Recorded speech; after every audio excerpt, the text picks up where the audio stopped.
Assalamualaikum warahmatullahi wabarakatuh. Perkenalkan, nama saya Zahra Izatina Najwa Ramadhani dari kelas D2 Komunikasi. Hari ini saya ingin membuat video untuk kepentingan tugas filsafat dan etika komunikasi yang diampu oleh Bapak Profesor Rahmat Kirianto. Video ini. Baik, oke, saya akan langsung ke isi dari video ini. Oke, untuk pertanyaan pertama, apa 4 kriteria kebenaran dalam ilmu komunikasi? Yang pertama adalah teori kebenaran koherensi. Teori koherensi menyatakan bahwa suatu pernyataan dianggap benar jika konsisten dengan sistem pengetahuan yang telah diterima sebelumnya. Dalam konteks ilmu komunikasi, kebenaran suatu informasi atau teori itu harus memiliki hubungan logis dan tidak bertentangan dengan konsep, teori, ataupun hukum yang telah diakui. Nah, contohnya dalam ilmu komunikasi, jika sebuah teori baru dalam komunikasi interpersonal dikembangkan, maka teori tersebut harus selaras dengan prinsip-prinsip komunikasi yang telah terbukti sebelumnya. Misalnya, jika suatu studi menyatakan bahwa komunikasi nonverbal itu lebih dominan daripada komunikasi verbal dalam menyampaikan makna, maka klaim ini tuh harus koheren dengan teori komunikasi nonverbal yang ada, seperti teori ekspresi emosional ataupun teori ekuitas dalam interaksi sosial. Yang kedua ada teori kebenaran korespondensi. Teori ini menyatakan bahwa suatu pernyataan dianggap benar jika sesuai dengan kenyataan ataupun fakta empiris. Dengan kata lain, kebenaran suatu informasi itu harus bisa diuji dan dibuktikan dengan bukti yang nyata dan dapat diamati ataupun diukur. Contohnya dalam ilmu komunikasi sendiri, seperti jika ada sebuah penelitian gitu, menyatakan bahwa media sosial itu mempengaruhi tingkat kecemasan para remaja. Maka pernyataan itu harus didukung oleh data empiris seperti survei, wawancara, ataupun eksperimen yang menunjukkan korelasi atau hubungan sebab akibat antara media sosial dengan kecemasan. Tanpa adanya data empiris yang valid, klaim tersebut tidak dapat dianggap benar menurut teori korespondensi. Yang ketiga ada teori kebenaran pragmatis. Teori pragmatis memiliki kebenaran sebagai sesuatu yang memiliki manfaat praktis atau memberikan hasil yang berguna dalam kehidupan nyata.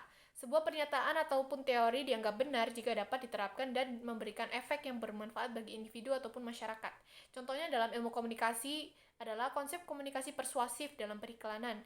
Itu dapat dikatakan benar secara pragmatis jika strategi komunikasi yang digunakan dalam kampanye tersebut efektif, terbukti dalam meningkatkan kesadaran merek ataupun penjualan produk. Jika sebuah teknik persuasi seperti menyatakan bahwa produk tersebut terbatas gitu, berhasil meningkatkan permintaan konsumen, maka teori tersebut dianggap benar dalam konteks pragmatis. Lalu yang keempat ada teori kebenaran konsensus ataupun biasa disebut performatif. Teori ini menyatakan bahwa kebenaran ditentukan berdasarkan kesepakatan bersama dalam suatu komunitas ilmiah ataupun sosial. Sebuah informasi dianggap benar jika diakui dan diterima oleh sekelompok orang yang memiliki otoritas ataupun keahlian dalam bidang tersebut. Contohnya dalam bidang komunikasi sendiri adalah jurnalisme kita ambil. Suatu berita dianggap benar jika telah melewati proses verifikasi dan divalidasi oleh para jurnalis, serta media yang memiliki kredibilitas. Jika ada konsensus di antara para pakar media bahwa suatu peristiwa benar-benar terjadi berdasarkan investigasi dan terkonfirmasi dari berbagai sumber yang terpercaya, maka berita tersebut dapat dianggap benar menurut teori konsensus. Oke, saya akan lanjut ke pertanyaan selanjutnya. Bagaimana aplikasi dalam praktek komunikasinya? Nah, yang pertama adalah aplikasi teori kebenaran koherensi dalam komunikasi. Teori koherensi diterapkan dalam komunikasi dengan memastikan bahwa pesan ataupun informasi yang disampaikan itu konsisten dengan teori, norma, ataupun pemahaman yang sudah ada. Dalam praktiknya, koherensi menjadi penting dalam membangun kredibilitas dan kepercayaan dalam masyarakat. Contohnya dalam komunikasi organisasi, kebijakan internal perusahaan harus koheren dengan nilai dan visi perusahaan. Jika sebuah perusahaan mengklaim mendukung keberlanjutan lingkungan, tapi pada saat yang sama terlibat dalam praktik pencemaran, maka komunikasi mereka dianggap tidak koheren dan dapat menimbulkan krisis kepercayaan.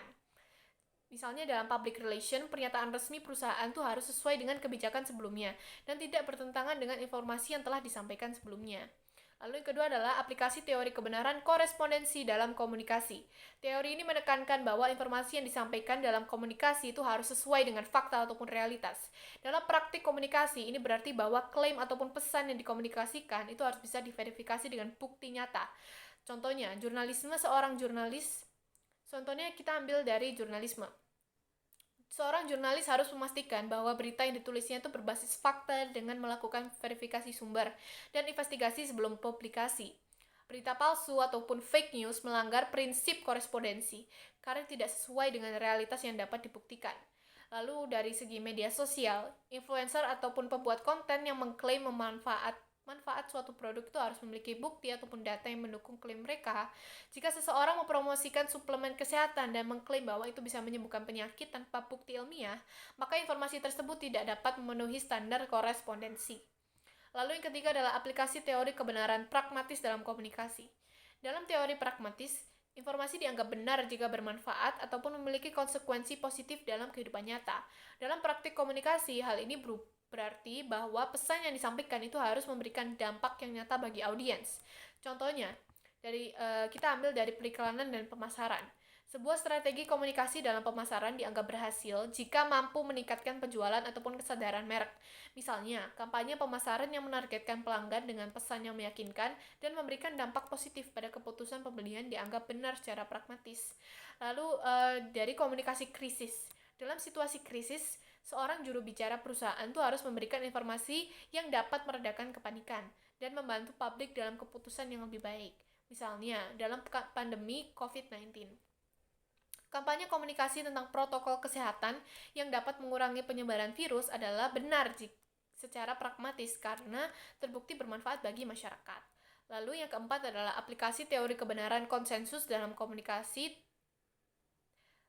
Teori konsensus itu diterapkan dalam komunikasi ketika suatu informasi dianggap benar karena disepakati oleh komunitas ataupun kelompok tertentu, terutama dalam lingkungan akademik, media, ataupun politik. Contohnya, komunikasi ilmiah. Dalam dunia akademik, sebuah teori komunikasi seperti teori agenda setting dianggap benar karena telah diterima oleh para ilmuwan komunikasi dan terbukti melalui berbagai studi penelitian.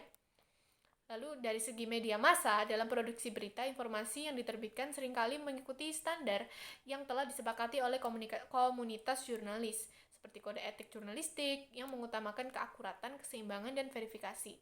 Jika sebuah berita telah melewati proses penyutingan dan verifikasi oleh berbagai redaksi media dan kredibel, maka berita tersebut dianggap benar oleh publik. Lanjut ke pertanyaan terakhir, pertanyaan ketiga. Bagaimana relasinya dengan Pancasila untuk mencapai kondisi harmoni? Untuk sila pertama, mengajarkan komunikasi yang berlandaskan moral, etika, dan kejujuran. Menghargai perbedaan agama dalam berkomunikasi sehingga tidak menyinggung keyakinan orang lain. Lalu sila kedua, mendorong komunikasi yang mengutamakan kesetaraan dan saling menghormati. Menghindari ujaran kebencian, hoaks, dan diskriminasi dalam komunikasi sosial.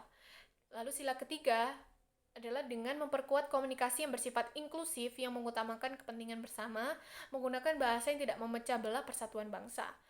Lalu sila keempat sendiri menjunjung tinggi musyawarah dalam komunikasi untuk mencapai mufakat, memberikan kesempatan bagi semua pihak untuk menyampaikan pendapat secara adil.